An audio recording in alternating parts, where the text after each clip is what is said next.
glow, yung bleach. Nalagyan lang namin ang highlighter ko. Kasi phosphoric something. Ito yung bleach. Yung bleach. Yung light in my cup. Ano ba yun? Para dun sa mga supporter, lalagyan sila ng tubig sa ganyan. Tapos, lalagyan nila ng onting bleach. Tapos, Hindi niyo pa updating sa TV? Lalagay nila sa bubong.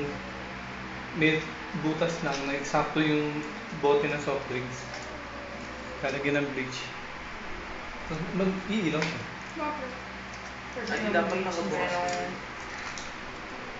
Dapat araw lang siya pwede. Meron. Bakit? Pag gabi, wala na. Di ba pag gabi, meron pa ba? Ang alam ko pang... Pero anong sense nun? Pag ganun yung camera. Yung video.